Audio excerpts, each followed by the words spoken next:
The English jueju is a poem made of 4 lines. Each line includes 5 or 7 monosyllabic words. The lines follow a set thematic progression and end with an AA-BA rhyme scheme. However, there is much more to English jueju than these simple rules indicate. A successful English jueju must be both poetic and harmonious, and in this tradition, that means a poem must have li yi as well as wen dao. Li yi is a term used to describe a classical Chinese poem's core poetic meanings, its theme, tone, and overall feeling. Wen dao refers to the pattern of the poem following the patterns of heaven and earth, its harmony, rhythm and rhyme, parallelism of the meaning, as well as parallelism of the sound. The li yi, or theme of a poem, reveals how a poet sees the world, and, in return, we see his or her own inner nature. The Chinese imperial examination system believed poetry could not only reveal one's intelligence and sensitivity, but also one's originality and gracefulness. In short, classical Chinese poetry was a public mirror for one's own heart and mind. Hello, my name is Jonathan Stalling. I am the curator of the Chinese Literature Translation Archive. I am an editor of Chinese Literature Today and an English professor here at the University of Oklahoma. And for over 20 years, I've been working on introducing a new form of poetry into the English language and into American culture. And that form is called the English jueju. Jueju is a quatrain, a poem of 4 lines. In the beginning, I called this Tong Quatrain, but then I realized I actually really want people to know the word jueju, and not only to know what the word means, but how to write it. To learn about it from the outside is one thing, to learn how to do it yourself is another. So I hope that we will be able to spend some time together learning how to write the English jueju. Before we look more deeply into classical Chinese poetry, I want to take a moment to recognize that Chinese poetry is all around us. The influence of Chinese culture on American society over the last 100 years is everywhere. But it might be interesting just to hear a little bit about how that came to be. So 100 years ago, this year, a Chinese poet named Hu Shi returned to China from studying abroad in America. Now, Hu Shi came upon the work of an American poet, Ezra Pound. And Ezra Pound had initiated a revolution in American poetry, something we now refer to as imagism or modernism.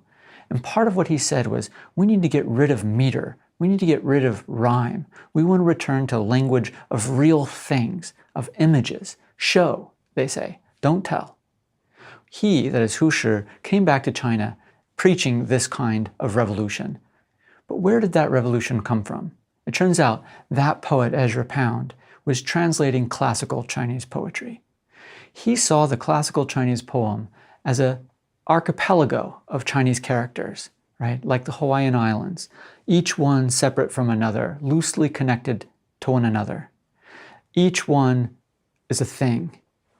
He didn't see grammar there, and more importantly, he didn't hear the rhyme and the meter.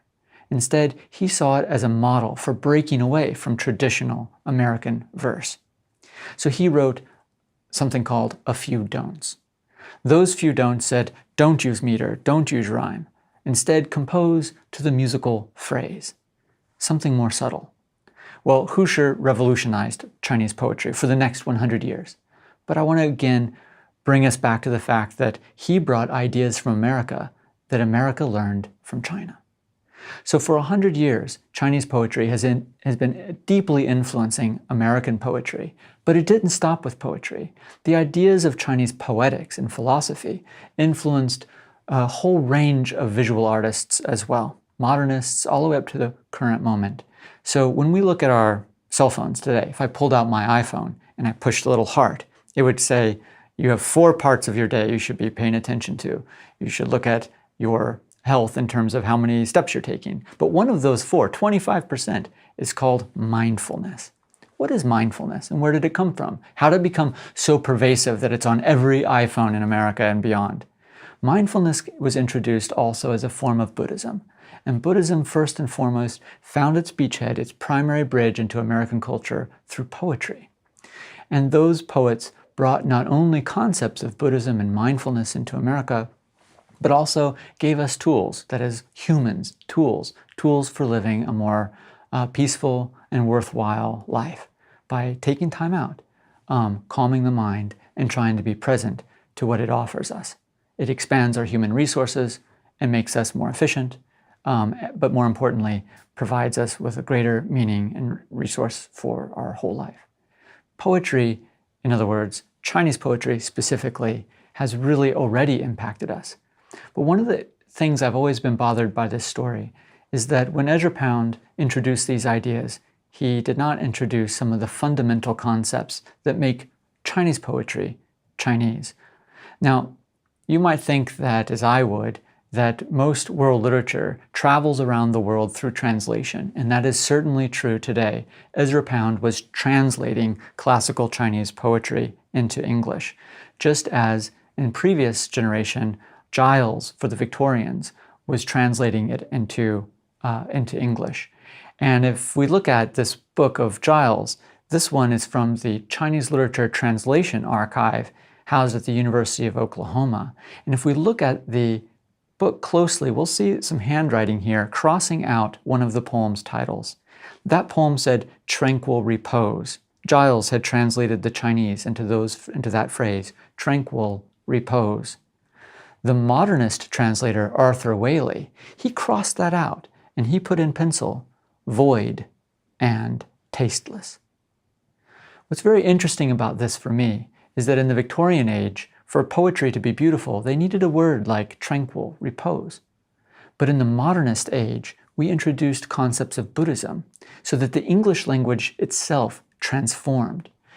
Tasteless and void could now be seen in positive terms as neutral, objective, free, liberating. That's a revolution. And it's a revolution that we can see in translation. So when we're talking about translation, it's not that once you've translated it, it's done forever. Instead, every age will translate in a new way. And Chinese poetry has been translated for a few hundred years. But before it was translated, Chinese poetry moved across the world in a different way. Instead of being translated into different languages, it transformed different languages. You see, in Vietnam, for instance, we can use the word Sino-Vietnamese to describe the way that Vietnamese poets would write poetry in Chinese, even though they don't speak Chinese. In Korea, we call this Sino-Korean. For 1,000 years, Korean poets wrote classical Chinese poetry, following all those rules of classical Chinese poetry in Korean. In Japan, the same thing. Sino-Japanese poetry is Chinese poetry written in a Japanese language or mind. When they read those poems, they're thinking of those poems in their own language. But when you look at it on the page, it looks like Chinese, and it follows all of those rules. What we're going to be talking about today is how do we transform English into Sino-English. So what is Sino-English? Well, first and foremost, it is an English where we reduce all of the words to monosyllables. Monosyllables are those words with only one vowel, like cat and hat.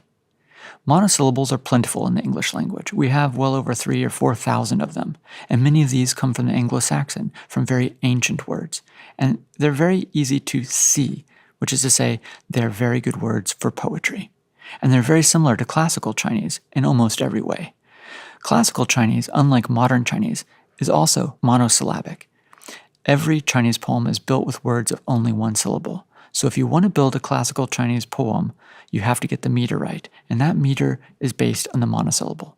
So first and foremost, Sino-English is monosyllabic English. The other aspects of Sino-English are best understood in the context of the rules for classical Chinese poetry, and I'll be talking about those later. You see, translation is fine and it's really important, but classical Chinese poetry cannot easily be translated because its ideas actually are carried in the code. Not what the code represents, but the code itself. Those languages had to be transformed in order to be a conduit, in order to be a bridge for ideas of Chinese culture to spread. And why did they spread? Well, really, ideas of culture only spread when they're useful for the other people. So when you find something useful, you use it. And that's how an idea spreads. So in Vietnam, Korea, and Japan, classical Chinese poetry did something that was useful for those societies. So what was it? Well, classical Chinese poetry was first and foremost useful for the Chinese people. And before we get too far along, it's probably pretty important to note that China is a pretty diverse place. There are almost 50 minorities. These are non-Chinese ethnicities that speak different languages. But even if we look at the Han people, the Chinese ethnicity, they speak so many different accents and so many different dialects. A dialect in Chinese can be so different that we could say it's more different from Italian and Spanish or Portuguese. In many other contexts, we might call them languages. When it comes to accents, it's really hard to understand different accents of even the same dialect. So, when you think about China as an imagined space, a space where a Chinese person knows they're a part of a larger community, how was that created? How did human beings create the Chinese imaginary, the idea of Chineseness? And this is where poetry came in. Poetry was a tool that people used in order to understand how one Chinese person speaking one dialect in a very different world, the climate is different, the food is different, the local customs are different. How is this person Chinese at the same time as someone else?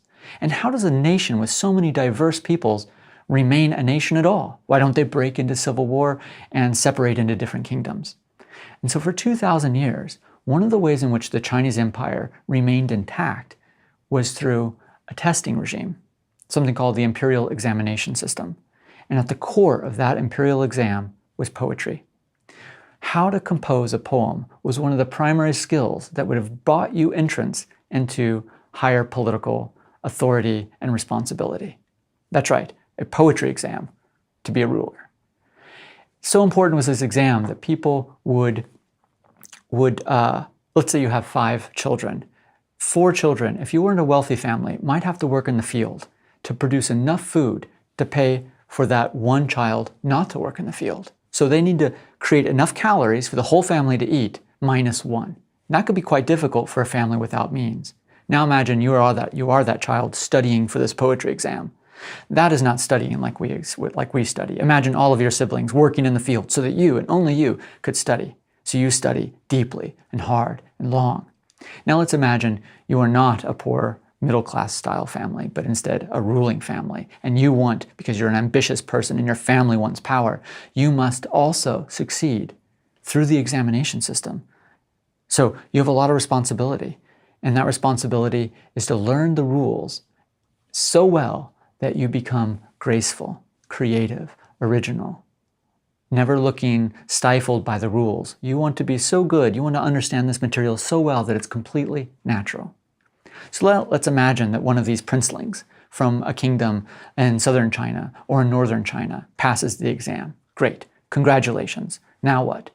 Those would be brought into the central government and they would likely be removed from their home and put somewhere else in the kingdom.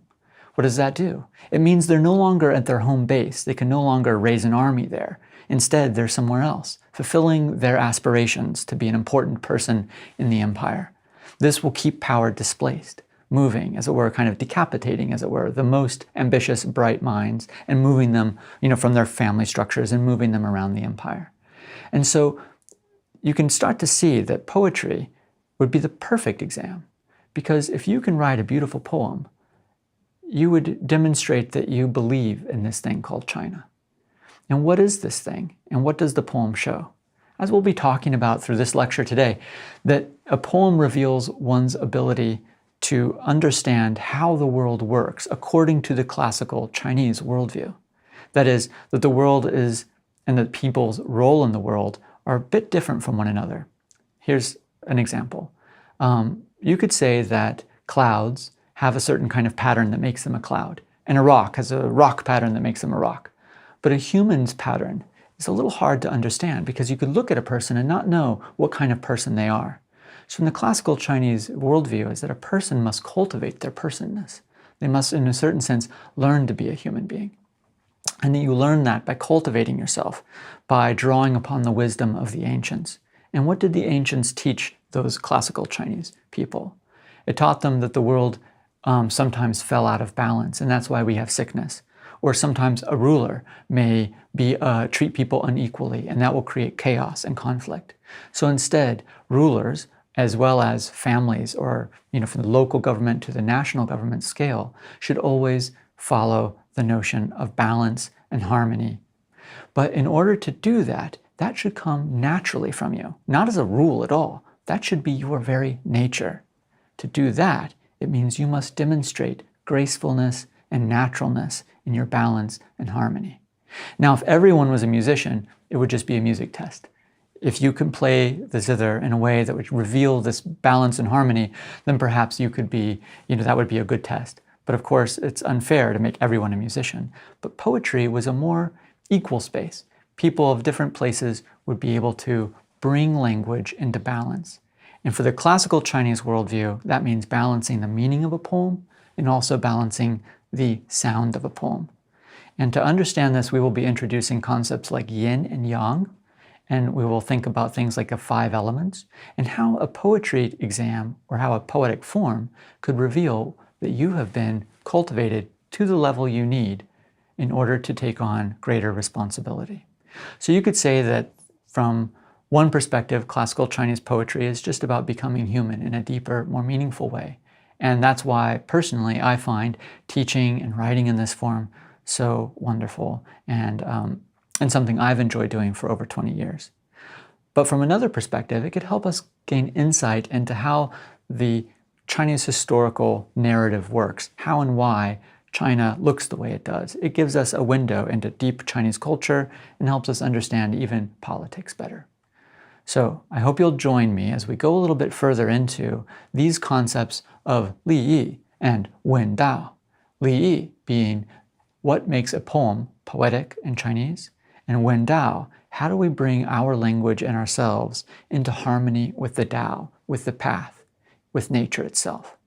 Poetry will give us both the beauty of poetry and the pattern and harmony of nature.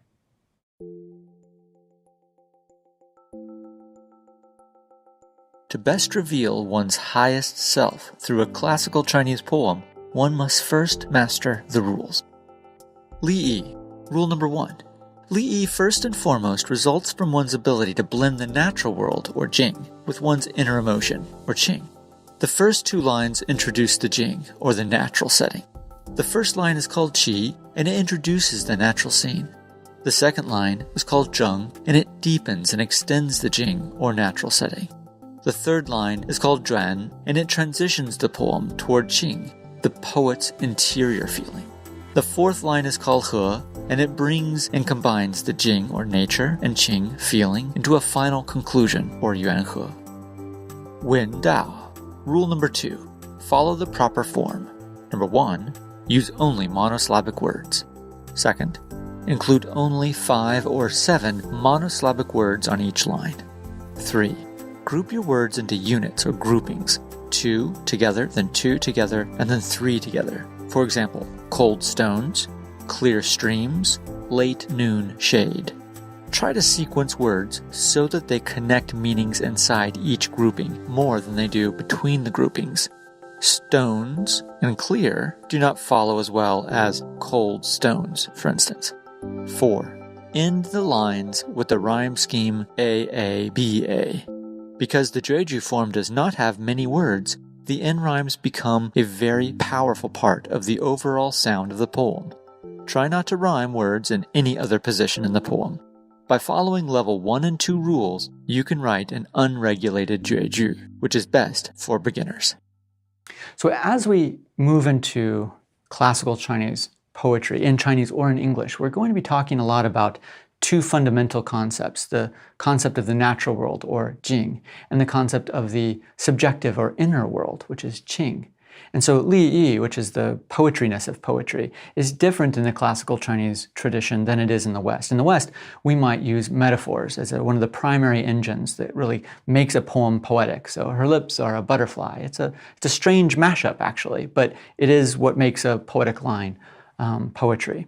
In China, though, it's different. It's this relationship between the natural world, again, Jing, and the internal, emotional, feeling world, or Qing, right? So these are 2 concepts we will be talking more about. Jing, the setting, and it is usually the natural world. and Ching, which is this feeling.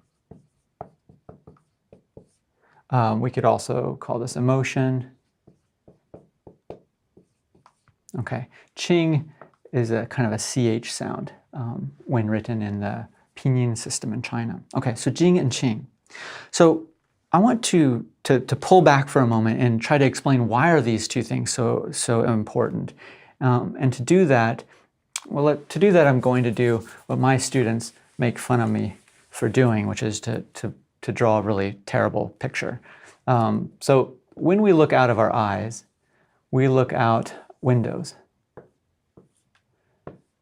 Okay. What we see out there is determined in part by how we're feeling in here. So let's say outside the window, we see a mountain, we see a stream, we see a tree. Okay. This will be the first line of a Chinese classical poem.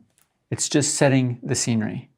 Now, the second line might focus in on something there, deepen it, extend it. The job of the second line is to explore that natural world a little bit more deeply.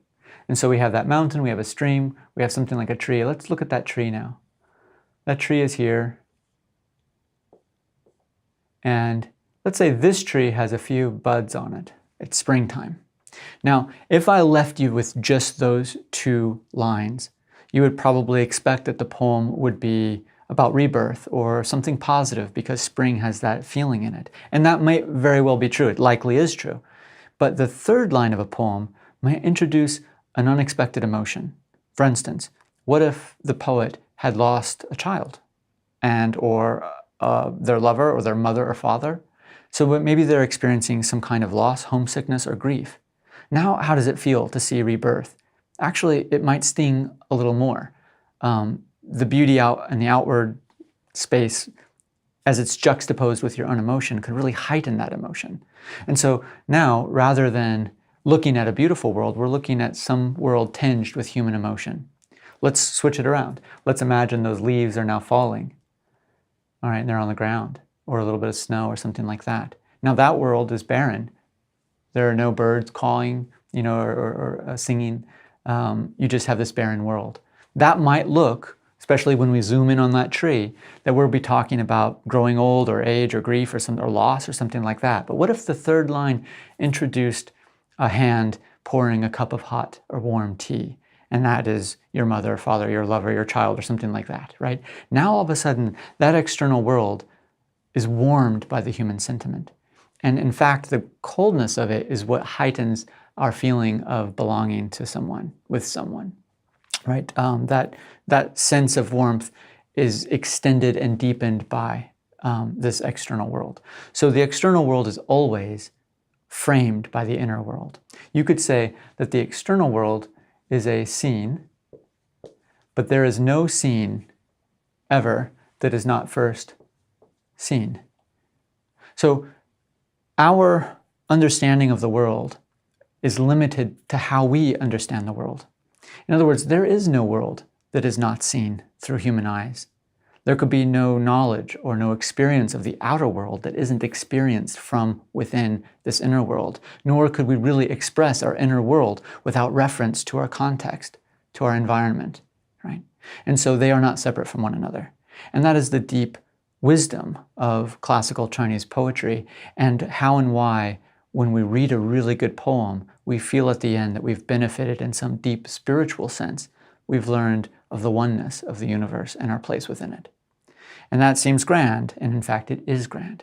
Classical Chinese poetry carries a heavy weight for culture. It produces and maintains deep ideas through time. And that's why people read poems 2,000 years old, still relishing them as if they were written yesterday. Universal, timeless ideas. Jing and Ching.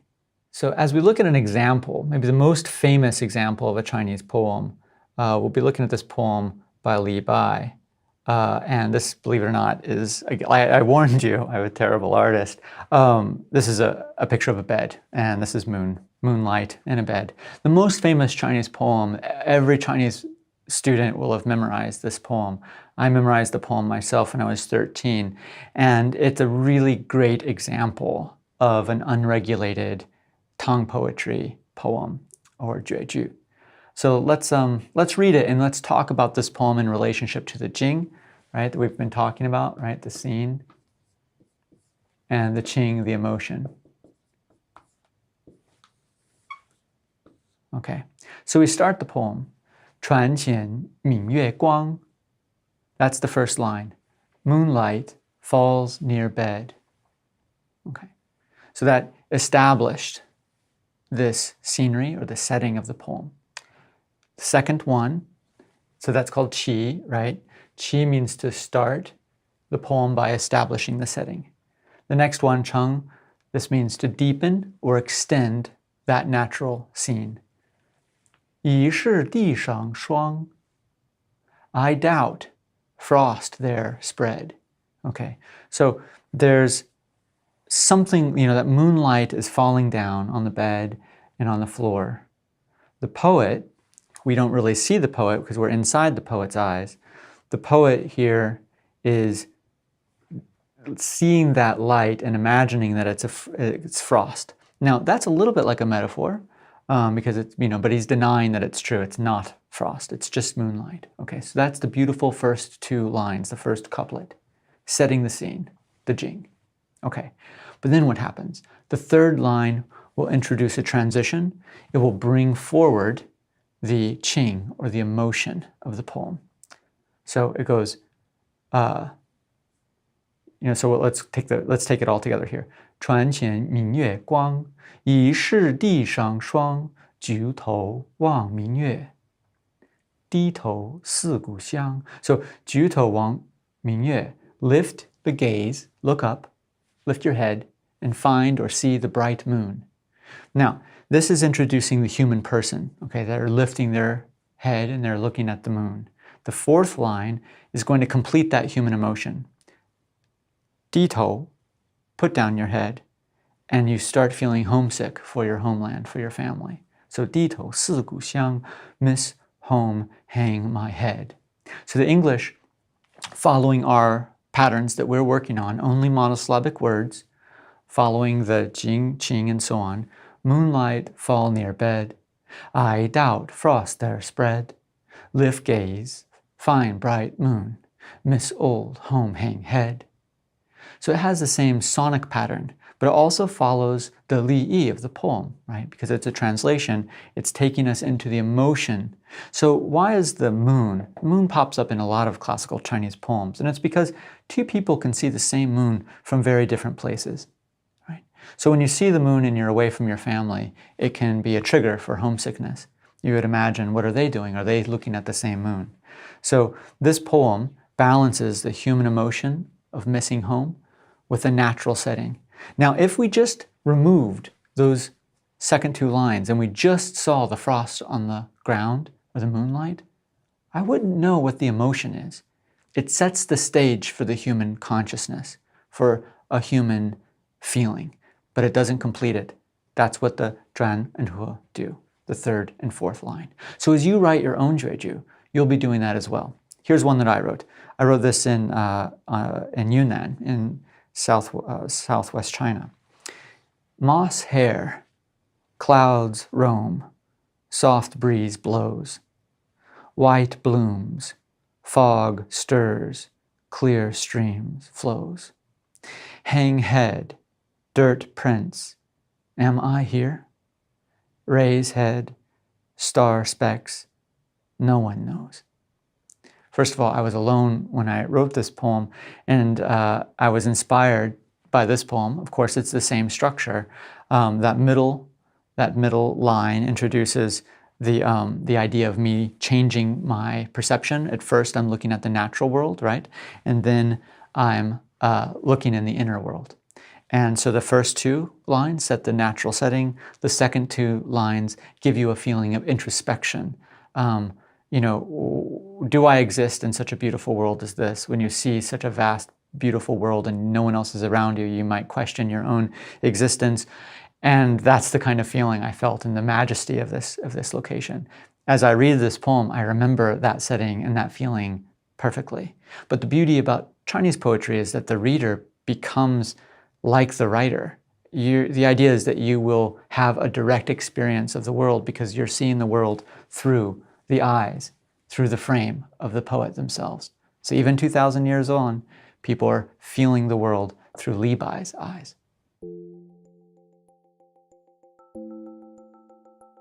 Wen Dao, Rule 3 and 4.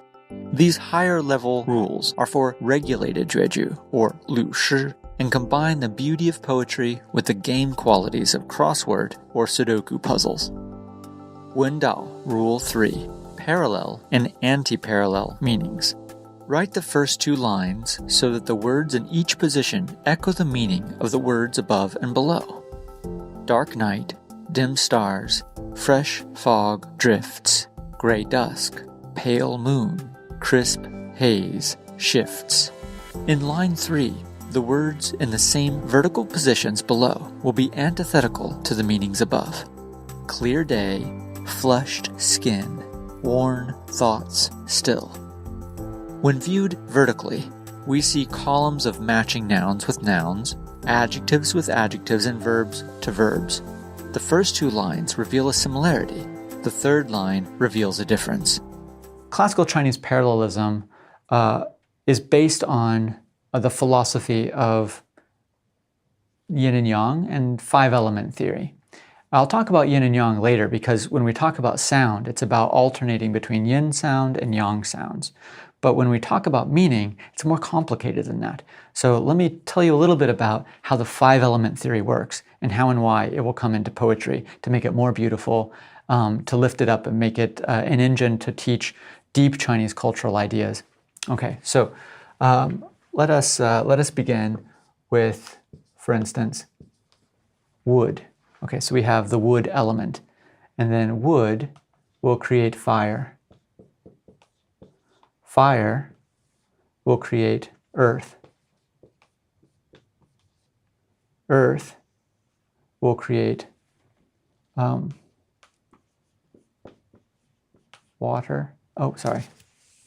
Metal, actually. Right? Metal, through condensation, will create water. And water will create wood. So how is that, right? So wood, of course, you can burn wood, so it becomes the substrate or the substance of fire. Fire, through volcanoes, produce earth.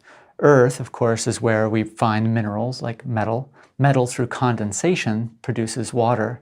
And water, of course, is what we get wood from. Now, it's too simplistic to think of the world broken down into these five things. So maybe the word element here is misleading. You know, you've seen the table of elements, right? This is not the same thing. Instead, many people will translate this as phases. And it means like things that have the characteristics of. So things that have the characteristic of fire. There's multiple processes that might be described as fire. Things that are like earth, earth-like, metal-like, and so on, right? Waterish, etc. Okay, so all of these are the five basic components. They will have a creative cycle, but they will also have a destructive cycle. Wood will overcome earth. Earth holds or overcomes water. Water overcomes fire. Fire overcomes metal. Metal overcomes wood. All right, so they exist in a balance where they're never in one state for very long. They're either causing another state to take place, or they're destroying that state, causing another state to happen. So this is not meant to be anything more than a snapshot of abstract ideas. The most important thing for poetry is to understand that the classical Chinese worldview would organize things into fives. Part of this could be the hand itself. And so when it comes to linguistics, the hand, right? I'll do my hand here. A hand would be something we could talk about the five notes of the pentatonic scale of music. We can talk about it as the five elements. We can also talk about it as the five places in your mouth that you make consonant sounds. And so back in the Tang Dynasty, a lot of information would have been coded in this system. So if you were applying for a job in the Chinese government, and the Chinese government wanted to understand, did you understand Chinese philosophy and cosmology? Do you know how the world works? What kind of diagnostic could you run? Well, this is the same engine, the same concepts that run medicine, but it's hard to give an exam to see whether or not one understands five-element theory through medicine, right? So if you go to a Chinese doctor, they're going to ask you to put out your hand.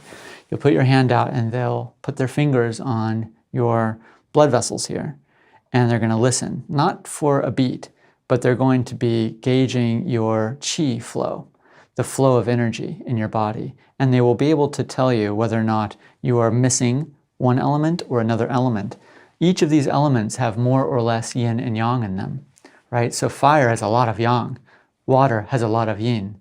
If your body has too much fire, they're going to prescribe to you medicine that will have a lot of water element in it. That will balance your body. If you have acne, for instance, they would call this fire because it's a kind of fire energy in your body, and they would prescribe something that would calm that down, and that would be a watery substance.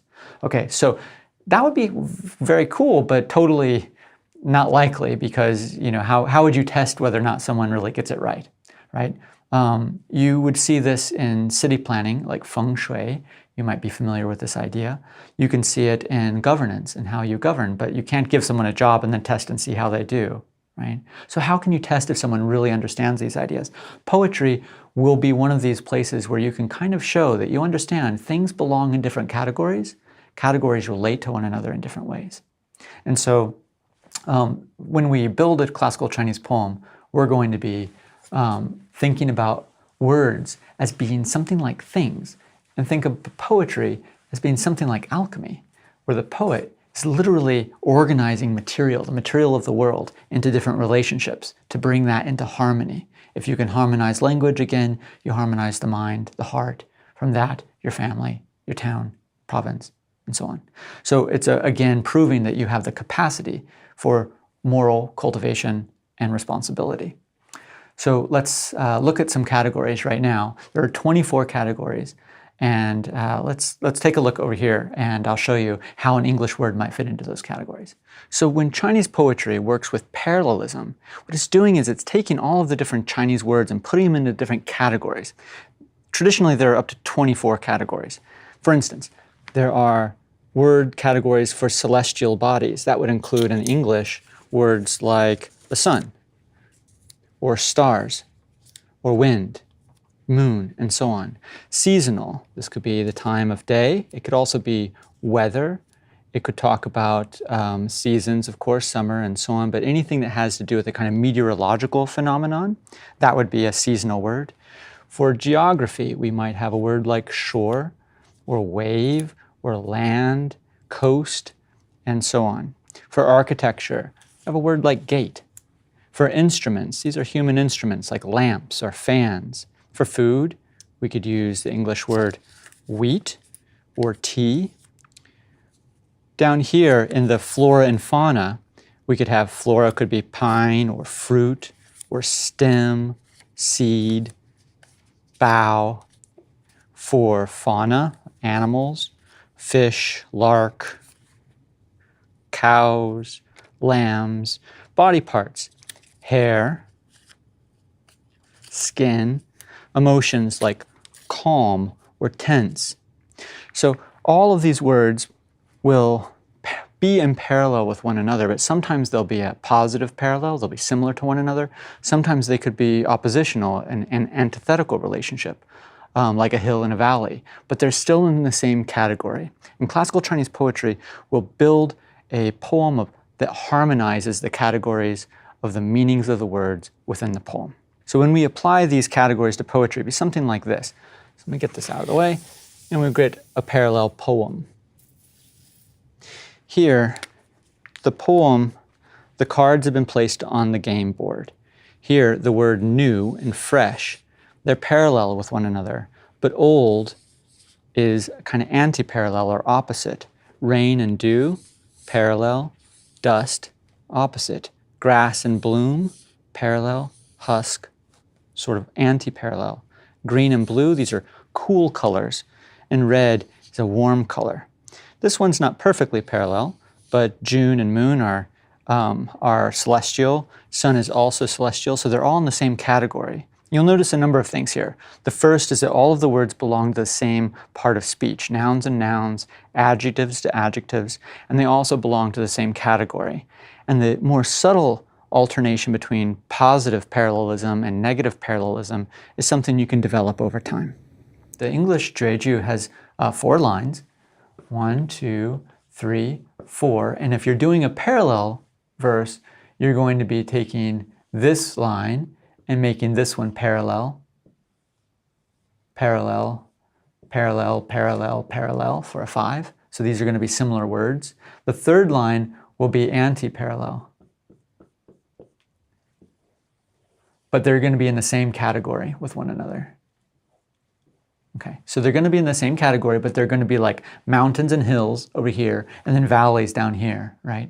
They're going to be something like sky and clouds. They're going to be something else natural, but maybe it's going to be water or a stream or something that's not in the sky, right? So there's going to show this relationship. The reason I did that is I wanted the English poetry, English jueju composer or poet to be able to prove that they understand this sort of relationship of similarity and dissimilarity. It is different than synonyms and antonyms. And I really want to take a moment to explain that difference because I think it's quite an interesting aspect of this poetic genre. And then I'll talk a little bit about why I've moved beyond this concept by introducing parallelism of sound. So when we think about opposites in English, we usually think about antonyms, and when we think about similarities, we'll think about synonyms. And you can actually go to a thesaurus and it will organize English into these 2 different categories. But when it comes to thinking about 5-element theory and how things relate to one another, I think it introduces a different way of imagining English. So let me give you an example. So we might say that cloud is similar to mist. Right? They are, for the most part, the same thing, except where you might find them, clouds are higher, mist is lower. But if we put drizzle here, then these 2 are more similar to one another than cloud. In my mind, cloud is it's not something I would encounter with my hands. Could encounter these 2. So in a certain sense, by putting these 2 together, I actually understand the difference more between these 2. Otherwise, I would imagine that they were the same. But I add something else, and I start to understand that it's different. Let me give you another example. Let's say you're in American high school, or maybe junior high would be even better. You're at lunchtime. You have 2 tables here. You have the theater kids here, and you have maybe the athletic kids here. I know they could be interrelated, but let's say that they're sitting down with their friends and they're kind of grouped up around subcultures or interests. Okay, we could populate this room with all sorts of, the gamers over here, maybe band members here. Okay, something like that. Now, they would all imagine they're sitting in those different arrangements because they understand they're different from one another, very distinct. What happens when a teacher walks in the room? Now they're all students. What happens when a lizard walks in the room? Do they all become humans? No. So what's interesting is that within this world of parallel and anti-parallel words, we can actually say that when a piece of dust comes into the room, it is not similar enough to those students to reveal their studentness, their commonality. A lizard as well. It's too different, too far away. So it's not a good match. It's not in the same category, okay? But a teacher is in the same category, right? And so we can kind of create parallel positive and negative parallelism within the same category. They're all humans, but we can say that there's a fundamental difference between the teacher, which is older, and all of the students. Despite their smaller differences, now they are the same. And so we can understand sameness and difference, not based on intrinsic qualities, but on context and contingency. In other words, things are not made out of stuff that can be identified every time in the same way, no matter what the situation is. Instead, the whole universe is made out of things that only take meaning in relationship to something else. Everything is relational, and not pigeonholed into these essences, right? And when we understand that, we're really starting to move into Chinese cosmology or Chinese medicine. Things are not exactly one thing. They're always relating to one another, and they're always dynamic. And so I invented this idea of anti-parallel parallel inside the English jueju because it's an easy way for an American student or an English speaker to introduce that they understand the relationship between yin and yang and this idea of a category and how things become meaningful in context. All right, so as we move forward, I'll give you some more examples of parallel verse from some of the winners of the jueju competition. But then as we move on to sound, we'll see that just like the dui lian that I began with, where you have two lines, parallel in meaning, but antithetical in sound. Once I learned that English had yin and yang tones in them, which I'll explain in a moment, then I realized actually we can follow all of the rules of classical Chinese poetry. I did not need to really introduce additional rules to get the idea through. So in this year's competition, we're actually introducing a new level, and that new level is the level of harmonizing the sound of words. And as we do that, you're welcome to continue to do the parallel and anti-parallel jueju in the competition, but you could also try out this new form of parallelism where we show the parallel, anti-parallel of sound. Wen Dao, Rule 4. Parallel in antithetical sound. Monosyllabic English and classical Chinese are roughly split between long and short vowel sounds. Long vowel sounds are words that end in a vowel, sky, flaw, who, bay, or end in voiced consonants. They're called ping, lab, dad, lag, jazz, rave, lathe, age. Short vowel sounds, on the other hand, end in unvoiced consonants and are called z, lap, tat, tack, lass, laugh, latch, path. English speakers are not taught this distinction because native speakers do not need to know the rule to produce the sound correctly, but writing English jueju at this level requires one to hear it. Once you learn how to distinguish these vowel lengths, you are ready to restore harmony by following the same patterns as classical Chinese poets.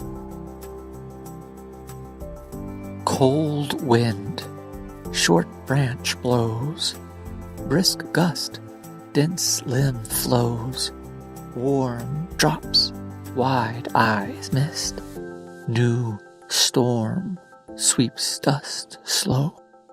When one can create a beautiful poem while following all of these rules, one would have passed the most difficult level of the Tang Dynasty imperial examination. Your poem's Li Yi would reveal you to be a true Jin Shi, a scholar poet the emperor could entrust with the responsibilities of governing. So in this section, we're going to be talking about Wen Dao again, but in this case, we're not talking about parallelism of the meaning. We're going to be talking about parallelism of the sound. And in classical Chinese poetry, that means we're going to be balancing vowel lengths. So let's get an example to really give you a good feeling for what this sounds like. So here's a poem by the poet Hanyu. He's really well known for how well he follows the rules of sound parallelism. So here it goes. 新年都未有芳华，2月出京闲草芽，白雪却嫌春色晚，孤穿庭树作废花。 Now, that could also be chanted in a more like a song, also following the same rhythms or the same tones. 新年都未有芳华，2月出京闲草芽，白雪却嫌春色晚，孤穿庭树作废花。 So for the English ear, it's a bit difficult to know what is the pattern that we're hearing here. But by, I think, the next 3 or 4 minutes, at the end of that, we'll have a very good idea about how this poem balances the yin and yang of sound. So what do we mean by the yin and yang? Well, you've probably seen this famous symbol t-shirts, tattoos, and so on. Something like this. A circle with 2 tadpoles in it and 2 eyes. Now, usually the one that's going down will be dark, and the one that's coming up will have a dark eye. Something like this. So imagine that this represents lightness, a kind of light, dry, and so think of it as air. It's going to move up naturally, like a helium balloon. It's going to rise. This is wet and dark. It's naturally going to follow gravity and go down. But like a lava lamp, as this moves up and tilts over the center point, the pupil will start dilating, and that darkness will start growing and grow heavier, and then it's going to spin down. The same thing here, that lightness is going to expand, and eventually it will take over and it will lift it up. This is always moving. In fact, a more accurate depiction might be something that's all gray. You can't see anything at all because it's always moving. So this is just a static snapshot of how nature works, alternating between a dynamic relationship, not of opposites, but of 2 related forces. So that is called yin, which is the dark, and yang. So how does a poem reveal the pattern of harmony that balances the yin and yang of sound like Hanyu did? To do this, we have to switch over to English now. So how did Hanyu produce this balance between yin and yang in the sound of his poem? The answer actually begins before Hanyu lived. It goes all the way back to a little after the Han Dynasty, and so we're 4th, 5th century AD. And there was a prince by the name of Shen. He was one of the first converts in China to Buddhism, and he had practiced Buddhism with monks that came from India, and they were learning Sanskrit. And as they studied the Sanskrit language, they had to learn Sanskrit linguistics. And part of that training required them to think about the Chinese language differently because they were introduced to new concepts like vowels and consonants. Before the introduction of Buddhism to China, that distinction was unnecessary. There was no reason to know it. But as they studied mantra, the kind of chanting practice, and became familiar with these ideas, Shen started to hear something no one else had heard before. He started to hear that Chinese had tones. Maybe everyone knew this, but no one had really thought about it because there's no use for that knowledge. But he started hearing that tones were sometimes short, made the vowel short, and sometimes it made them long. Well, if you're a Chinese literati, a scholar in China, you would have been very familiar with the idea of yin and yang. So if you heard that language is broken up into different kinds of sounds, maybe there were yin sounds and yang sounds. If you wanted to, as you would apply Chinese philosophy to other things like cooking or city planning, martial arts, medicine, you could also apply it to poetry, which is to say, it is your job to bring harmony to the world. You either harmonize in your art, or you harmonize your food, you harmonize the body and medicine, and you need to harmonize language. So you need to bring a balance between yin and yang. You don't want too much yin, or there could be a problem. Too much yang is the same problem. So how do you bring it into balance? Well, all of a sudden, it was important to know what are tones, which words have this tone, which words have that tone, and then one could actually bring them into harmony and create a balance in language itself. The organization of the Chinese tones for the sake of composing Chinese poetry became known as the rhyme table tradition. This tradition became popular in the Tang Dynasty around 600 AD and continued for well over 1,500 years into the 20th century. A rhyme table provided a poet with everything they needed to know in order to produce a poem that alternated properly between yin and yang tones. A rhyme table would be useful in ancient China since everyone spoke a different dialect of Chinese. How do you rhyme, as it were, a poem if everyone spoke the language differently? A rhyme table pointed everyone to a transcendental idea of language, one language that rhymed for everyone in the same way. You would never speak this language with your mouth, but you would write it with your pen. This idea of rhyming is central to Chinese philosophy, aesthetics, and even political ideology. For rhyming is a wonderful way of thinking about resonance. When things resonate together, they are in harmony. If a poet wants to harmonize oneself with the world or with the Tao or with heaven, the place to do that is in the rhymes. And so Chinese poetry puts a strong emphasis on rhyming, not just in the sense of English rhyming, but rhyming properly between yin and yang as well. Now, the rhyme tables were recreated in the University of Oklahoma in the Poetics of Invention exhibition, which ran during the year of 2017 to 18. And you can visit the website at www.poeticsofinvention.ou.edu.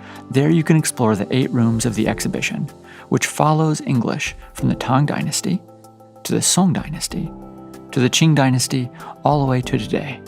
You'll see how the English jueju follows from all of the rules of early Chinese linguistics and finally into the apps that we've created at the University of Oklahoma that actually teach English through Chinese characters. The exhibition explores the relationship between technology and culture and shows how ancient technologies can bridge modern languages.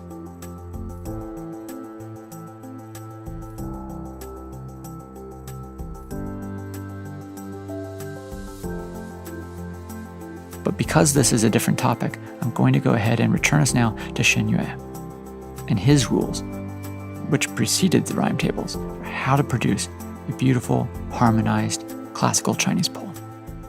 And so Hanyu created what were the first kind of poetry rules for balancing sound of Chinese. He came up with 8 rules. These 8 rules are something we're not going to talk about in depth, but something like pingtou means if you start a poem with a yang tone, then you need to follow a certain pattern. If you start a poem with a yin vowel tone, you would need to follow a different pattern, right? This will tell you what you need to know in order to harmonize language. Okay, so I've already gave you the symbol of yin and yang. Often in Chinese poetry manuals, you will see 3 different symbols: black symbols, empty symbols, and a little target, which have both. This, as I mentioned before, the dark is yin. This is yang. And this is both. Or it means it can be either one. So for most of my life, when I would see a rhyme table or one of these kind of rhyme patterns, it would always make me very nervous because they look quite complicated. But really, they're not. When you see an empty circle, it means you should use a yang vowel. And when you see a dark circle, you should use a yin vowel. So in the poem we just heard by Hanyu, he was using this pattern. Okay, and so he followed that, and that is why the poem sounded as beautiful and as melodic as it did, because it followed that particular sound structure. So let's take a little deep dive for a moment to really get a good idea about what we mean by yin and yang vowels, not in the abstract, but in the really specific examples. So to do that, we can leave Chinese altogether, but I'll give you one example of Chinese before we start looking at how English breaks down into yin and yang vowels. In Middle Chinese, it was possible for words to have a consonant at the end of the word. And you can imagine a K or a P, for instance. If you have a word T pronounced T-E-A, like tea, it would be a long vowel, T. But if you put an unvoiced consonant at the end, listen what happens. Teek, teek, tea, teep, tea, right?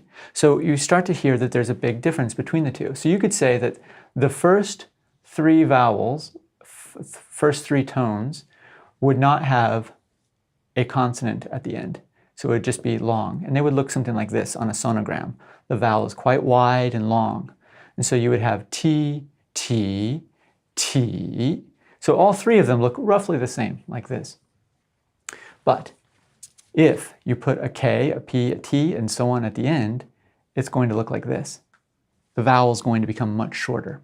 Okay, so this is what these diagrams are showing us. These are patterns between generally longer and shorter vowels. Now in Chinese, these were split into half, 50-50, because you need half yin and half yang. In Chinese, this isn't a perfect split because two of them are different, right? So these are called ping, and they mean yang. And this is called ze, and it is yin. And so we are going to see an alternation between these vowels. Now, it's actually much easier to do this in English than it is in Chinese. And so I think for all of you who are listening right now, you'll be much relieved to get the English examples. Doc, dog. You can say that out loud. Doc, dog. So you've probably not noticed before that doc is half the size of dog. So if we were to look at the sonogram, that's not a very good picture. If we were to look at the sonogram, it would be thin here, and it would look wide there. In other words, it looks exactly like Middle Chinese. And so the English language, as long as it's a monosyllable, will always split 50-50 between long and short. When we know this, when we can hear the difference, and I can I'll go ahead and give you all of the pairs real quick so you have these in the future. And of course, you can look online for these teaching resources. But T is short at the end, D is long, P, B, the K sound, the G sound, the CH sound, the J sound, the S sound, the Z sound, right? And we might be wondering, why does that happen? And that's because these are called voiced and these are unvoiced. And when you're a voice means you're vibrating your larynx. And so when you end a word in a vibrated larynx, it actually lengthens the vowel. So you have, tad, right? But then you would have tat. Tat, it's very short, tad. You're unconsciously make it longer. So when you are creating regulated verse in English, classical Chinese poetry, you have to pay a lot of attention to the last consonant of the word. If it's voiced, it's long, it's a yang sound. If it's unvoiced, it's short, it's a yin sound. And that's it. It's actually not very difficult. And because they split 50-50, you have plenty of words to choose from to fill out these patterns. So let's do one real quick. So I have here a game board, right? And a game board, which again, you can get online. You can cut your pieces out and put them on the board. There will be a game board that will have a correct answer here, and you can cut them up and have the students use that board. So I call those a scramble board. It's the easiest way for a student or for a teacher to learn how to do this because all of the right answers are right on one board. So you just cut it up and rearrange it. But let's go ahead and look at how this works. So this is a 7-character line. So I'm going to be building one of these. So this one can be either one. So if it has a dot, it means it could be long or short. So I'll say cold and then dawn, right? Both of those are long. This one can also be either one. I'm going to do a short one. Cold dawn, frost. Now I need a short one. This dark means short, right? This is a yin. So it's going to be, I'm going to use the word dust. Now I need another short one. So I'm going to use the word vast. And so if you listen to the end of these words, right? St, t, it's not voice. There's no voice. So it's a short vowel. And then I want a long one again, right? 2 yangs here. So dry, and then sage. So it'd be long, long, and then this is short, short, short, long, long. So cold dawn, frost, dust, vast, dry, sage. Now, these final rhymes in Chinese are usually always long. In English, though, I actually don't mind having it be either way. So I would need now to rhyme sage with the next age, for instance, would be a good rhyme of sage, and the page, etc. So you just go and you cut out your game pieces and you can apply them to the boards and they tell you which of the two vowels you should do. So it looks complicated on the outside, but actually once you get the game pieces in your hands, it's pretty easy. And it's all about building balance and harmony. Because remember, for the classical Chinese tradition, the mind and the heart is made of language.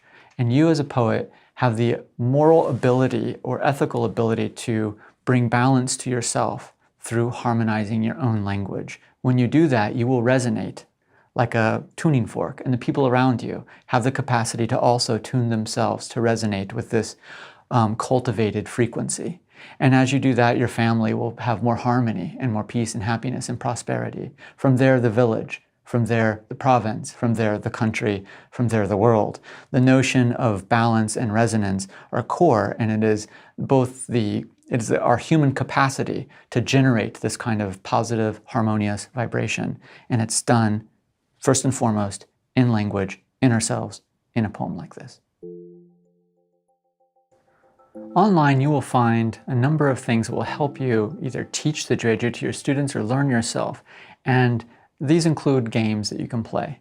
One of the games is to take a poem that has already been composed following all of the rules. And you can just simply cut the pieces out and give them to the students like a puzzle. And then they can put the poem together. The likelihood of them succeeding at their first try is much higher when they have all of these words that will, in fact, make a perfect poem in the end. And so I highly recommend using puzzle boards as your first demonstration or your first class exercise. And again, you can download those. In addition to those, we also have other word groups, groups of words that can be downloaded into word tiles or cards. You simply have to cut them out and put them out for the students, and they can start to experiment with these words. One of the scariest things for a student, whether they're 6 years old or 76 years old, is a blank piece of paper. And you should never put a blank piece of paper in front of a learner of the English jueju. So many rules. So it looks so daunting from the outside, but once you put the game in front of them, the rest is easy. So if you download these word banks and cut them out, there are various games you can play. One of them is to take one of the Yin and Yang boards. And a Yin and Yang board will indicate in each position inside the board will have either a Yin or a Yang color.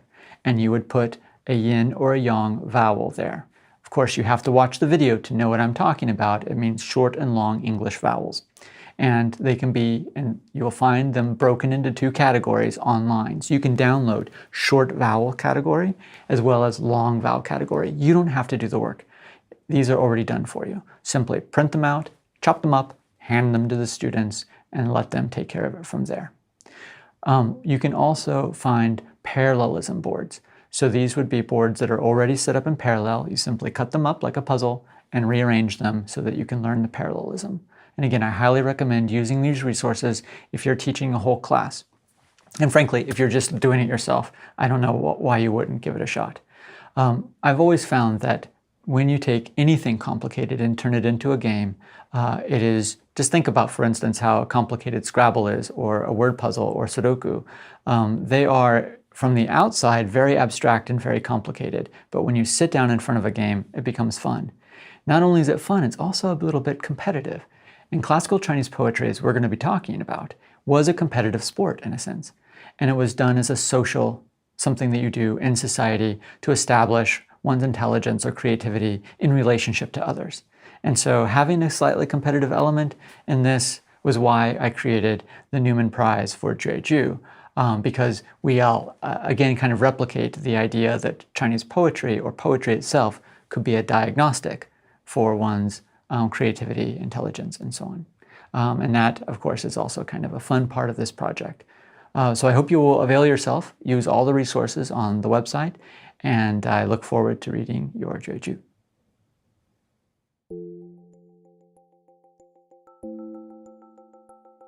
The University of Oklahoma is the home of world literature today. It was established back in the 1920s. In fact, is the oldest world literature magazine in all of America.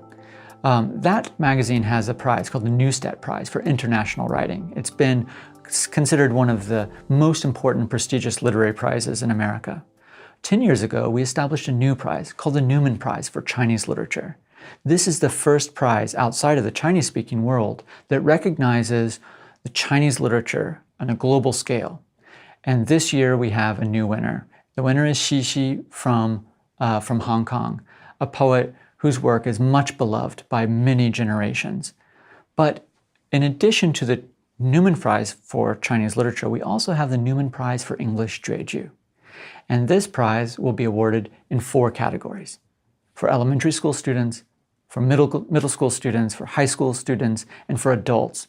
And the adults are anywhere from college all the way up to retirees. And as part of this video, I'll be reading some of those past winners, as well as poems composed by OU alumni.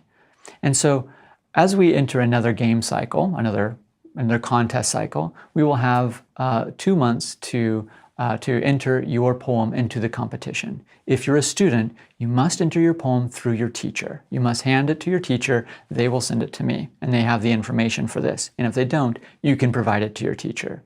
If you are a homeschooler, your parents have to be the one who submits the poem to me. On the website, you will find the email where you will submit your poem. And if you're a winner, you will win $500 for each of the categories. In addition to the prize money, you and your parent or you and your teacher will come to the University of Oklahoma, where you will receive your award from the Newmans themselves, right alongside Xi. It's one of the most elegant evenings of the year in Oklahoma, and you will be front and center stage. We really do appreciate the work that our Oklahoma students are doing in bringing this new form of world poetry into the English language. Thousands of poems, as it were, have now been composed in this form. For my children, they, as I'm sure many of you, are familiar with haiku. But no one, at least not very many people I know, even know the word jueju. But actually, the Japanese poetic form haiku is inspired by the Chinese form paiju. And the Chinese form is also in relation to jueju. But in Asia, the most famous form of poetry would be the jueju. And so by participating in this competition, you're also participating in a cultural movement to introduce these new ideas into America and into the English language. So work hard, use this video and the games that are provided online, and I wish you the best of luck. And I hope to see you here at the University of Oklahoma for the Newman Prize in March. So here are the winners for the Newman Prize for English jueju, starting with the most recent winners in 2017. In the adult category, Lindsay Jones. She writes, "Dead leaves, stark sky, cold wind blows. Brown grass, gray clouds, chill air flows. New roots, rich land, warm earth holds. Deep down, sprouts reach, start to grow." In the high school category, the winner at 15 years old, Elizabeth Blazek. "Vast sky, sparse clouds, stars shine bright. Clear air, soft breeze, moon glows white. Swift streak, hands held, wish is cast. Brief smile, warm touch, heart grows light."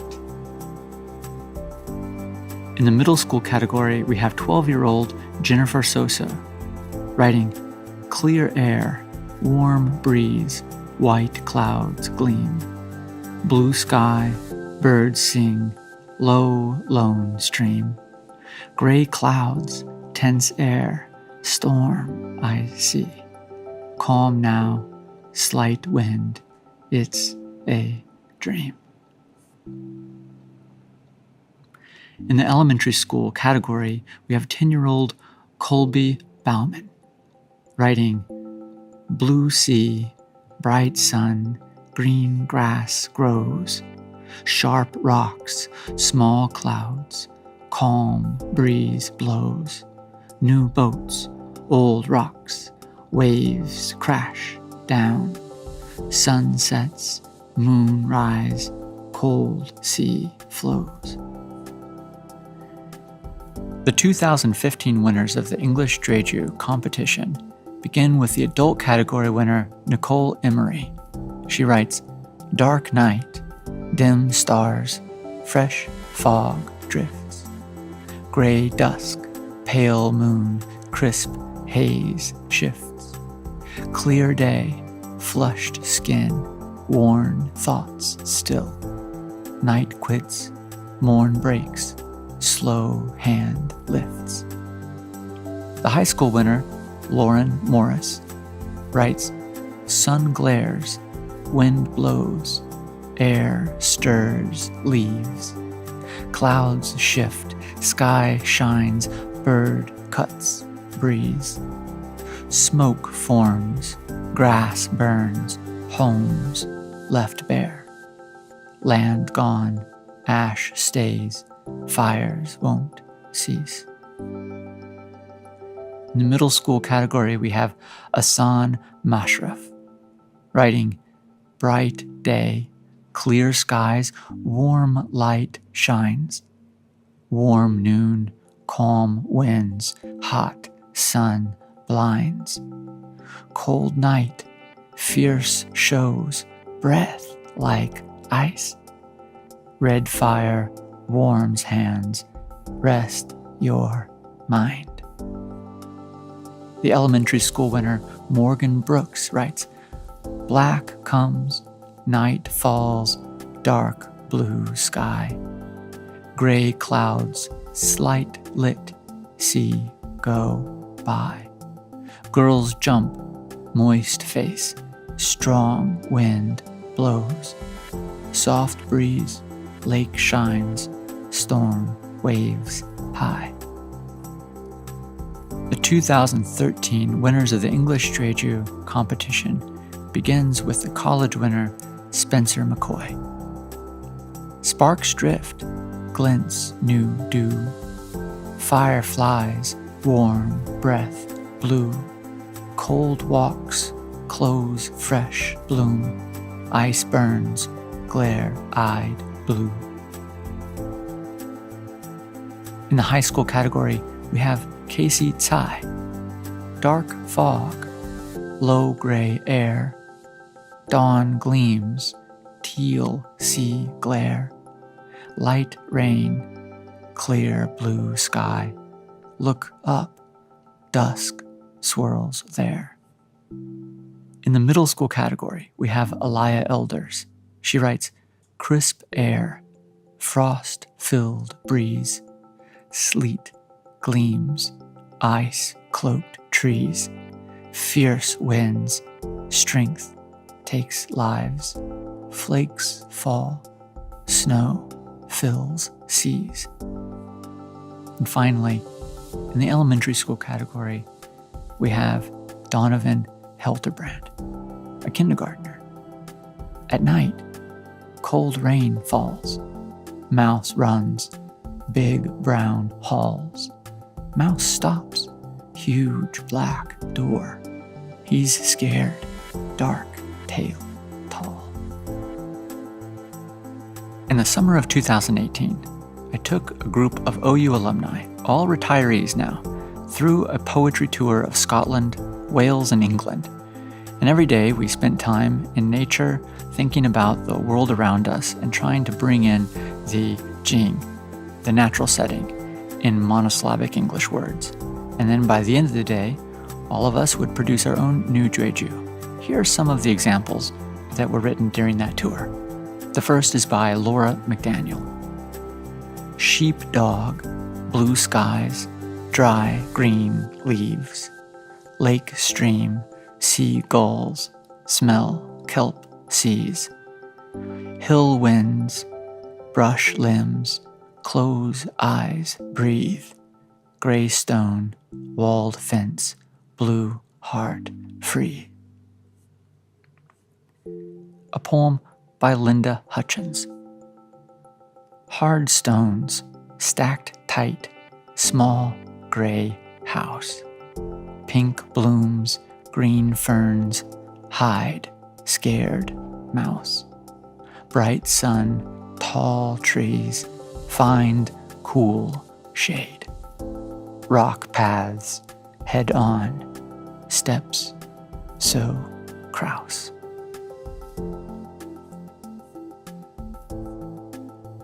a poem by Joe Lancaster.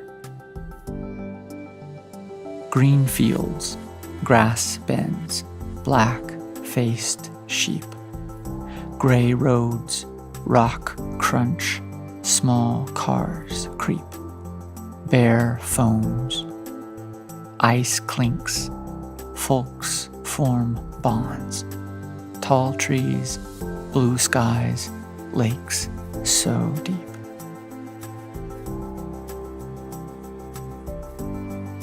A poem by Donna Cates. Sheepdog, foxgloves, bright green trees, lake, stream, walled fence, fast, cool breeze, hills thrill, chalk, sheep, feel calm joy, smell blooms, bells ring, hills of bees. A poem by Darlene Harris. Roads wind, cars fly, pine trees green, boats drift, dogs yelp, stone walls seen. She looks, mind still, breeze goes by. Sheep graze, birds rest, lake blue dream. A jueju for the Welsh gardens. Footpath spills down, stone mossed green, arched bridge, glass clear, sun glazed stream. Eyes close, breathe in, bee hummed glade. Such peace, such grace, few have seen. A jueju set in Bath and the Cotswolds. Beige walls, sand stones, reach blue skies. Stacked tall, arched spires, soft hills rise. Rome's pools, warm springs, Cotswolds hills. Moon-shaped townhouse, Jane's keen eyes. And the last one, a jueju set at Stonehenge. Welsh cut, hand pulled, dark ringed stone. Cold pile, star-lined, June sun's throne. Years pass, slabs fall, lost in dreams. None know who raised earth mossed bones. For more about English jueju, see the following websites, and good luck.